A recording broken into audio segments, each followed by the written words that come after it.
Hello बच्चों, मैं आपका यार सर कीस्टोन का डायरेक्टर। चलिए बच्चों, आज हम लोग पढ़ेंगे वाटर पोल्यूशन के बारे में। यानी एयर पोल्यूशन हमारा ख़त्म हो चुका है और अब हम लोग पढ़ेंगे वाटर पोल्यूशन। फिर वाटर पोल्यूशन को कैसे रोका जाए और क्या क्या टेक्निक्स है वो सीखेंगे। लेकिन सबसे पहले वाटर को पोल्यूट करना पड़ेगा। चलिए अभी पोल्यूशन समझते हैं वाटर का।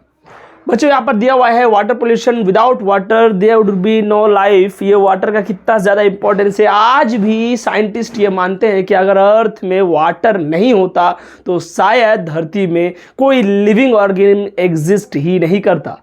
यानी वाटर का कितना ज़्यादा इंपॉर्टेंस है आप इसी बात से पता लगा सकते हैं कि वाटर के बिना हम जीवन का यानी जीव का कल्पना भी नहीं कर सकते हैं। हमारा इमेजिनेशन से बाहर है। हम इमेजिन भी नहीं कर सकते हैं कि बिना जल का जीवन संभव है भी। ठीक है, चलिए तो मैं बताऊंगा water pollution is caused by. अब देखेंगे कि वाटर पोल्यूशन किस किस से होता है सर। आखिर हमारा जल किस किस चीज़ से प्रदूषित होता है। आखिर पानी गंदा किस किस चीज़ से होता है।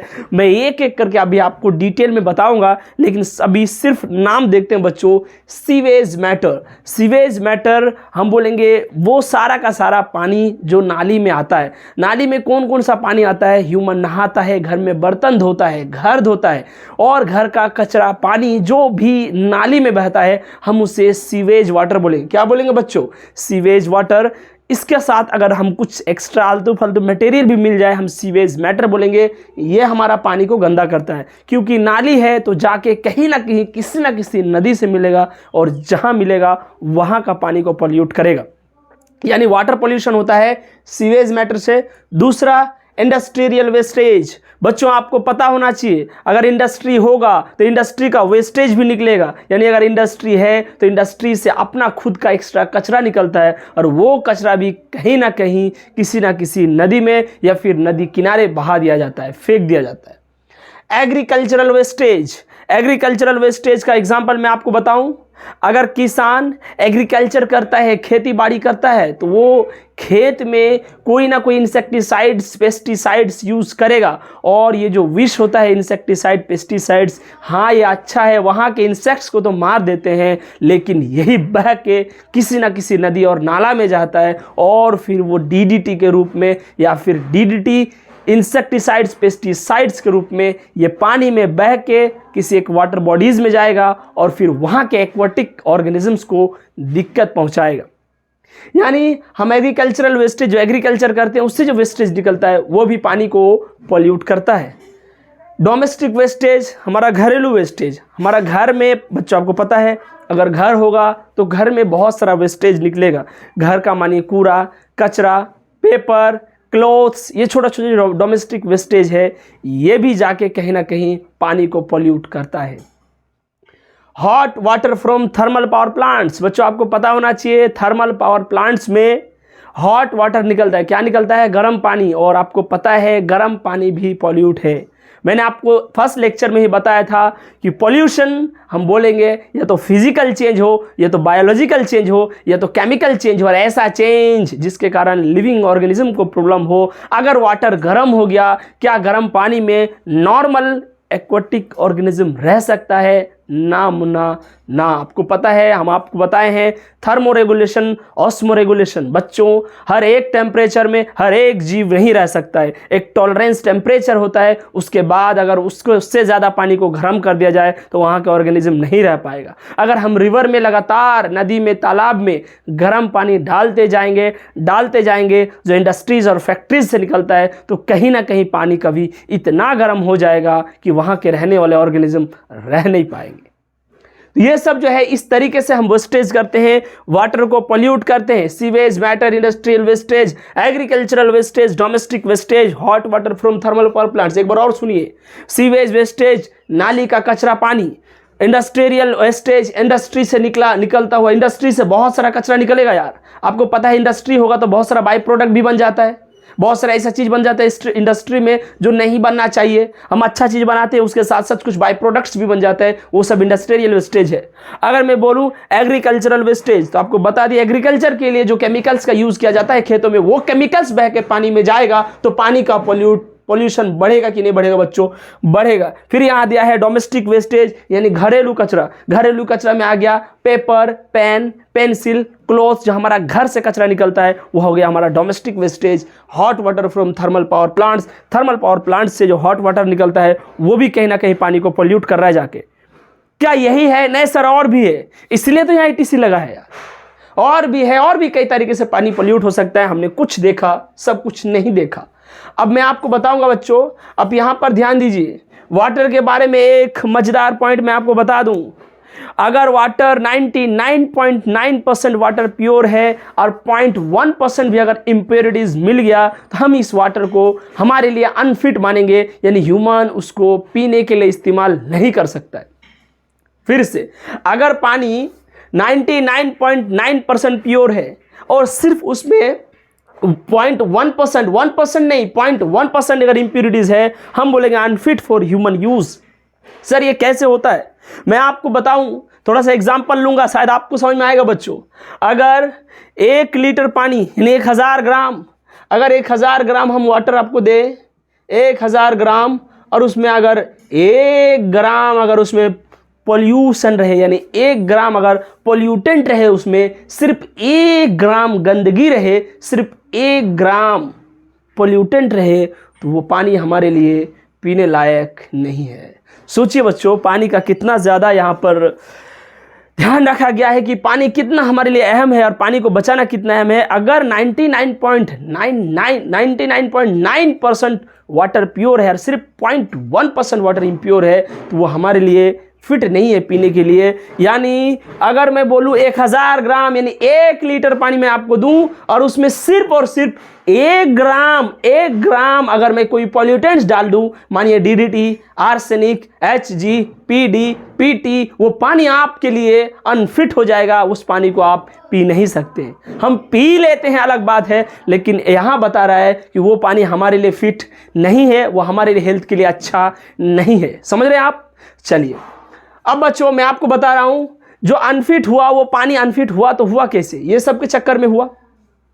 अब हम कचरा को, टोटल पोल्यूटेंट्स को 3 पार्ट में हम बोलते हैं, जो सस्पेंडेड सॉलिड्स यानी ऐसा सॉलिड्स जो सॉलिड है लेकिन हमारा वाटर के अंदर घूम रहा है, वाटर में मिक्स हो गया है, पूरी तरीके से मिक्स नहीं, अगर हम वाटर को थोड़ा देर के लिए शांत कर देंगे तो वो बैठ जाएगा नीचे, ऐसे को हम बोलते हैं सस्पेंडेड सॉलिड। मानिए बालू का जो कण है वो पानी के साथ रहता है, अगर हम पानी को थोड़ा समय देंगे तो ये नीचे बैठेगा, ये सस्पेंडेड सॉलिड है। उसी तरह सिल्ट मतलब हो गया आपका वाटर का सॉइल का पार्टिकल्स, जैसे सैंड का पार्टिकल्स, तो सॉइल का पार्टिकल्स भी कभी कभी पानी में रहता है, तो हम उसको बोलेंगे सस्पेंडेड सॉलिड।